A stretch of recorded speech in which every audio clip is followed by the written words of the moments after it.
উনার কথাটা আপনারা সিরিয়াসলি নেন কেন?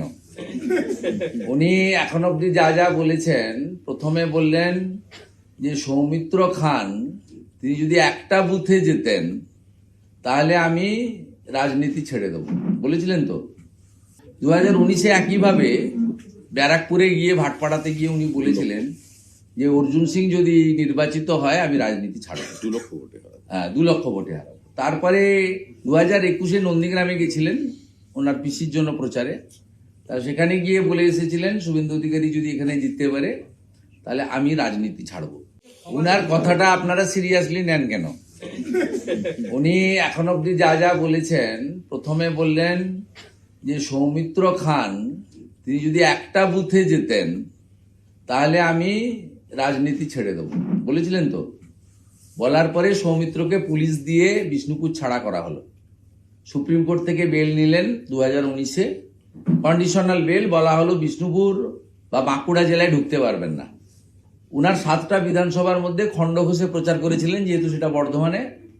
6টা বিধানসভায় উনার তৎকালীন যিনি অর্ধাঙ্গিনী ছিলেন ওনার মিসেস প্রচার করেছিলেন। সৌমিত্র খান অনেক ভোটে জিতেছিলেন। দ্বিতীয়, আপনাদের স্মরণের জন্য বলি, 2019-এ একইভাবে ব্যারাকপুরে গিয়ে ভাটপাড়াতে গিয়ে উনি বলেছিলেন যে অর্জুন সিং যদি নির্বাচিত হয় আমি রাজনীতি ছাড়বো, 2 লক্ষ ভোটে হারাবে। হ্যাঁ 2 লক্ষ ভোটে হারাবো। তারপরে 2021-এ নন্দীগ্রামে গেছিলেন ওনার পিসির জন্য প্রচারে, তা সেখানে গিয়ে বলে এসেছিলেন শুভেন্দু অধিকারী যদি এখানে জিততে পারে তাহলে আমি রাজনীতি ছাড়বো। এরকম অসংখ্য উদাহরণ রয়েছে। তাই আমরা অন্তত সিরিয়াসলি ওনার কথা নিই না। আপনারা কেন নেন জানি না, কি কারণ আছে সেটা আপনারাই বলতে পারবেন। আমরা অন্তত ভারতীয় জনতা পার্টি ওনার বক্তব্যকে সিরিয়াসলি নিই না। আমাদের লড়াই একেবারে কমপ্লিটলি মমতা বন্দ্যোপাধ্যায়ের নেতৃত্বে অপশাসন, কুশাসন এবং এই যে জঙ্গল রাজ এর বিরুদ্ধে, বাংলার হিত গৌরব ফেরানোর বিরুদ্ধে।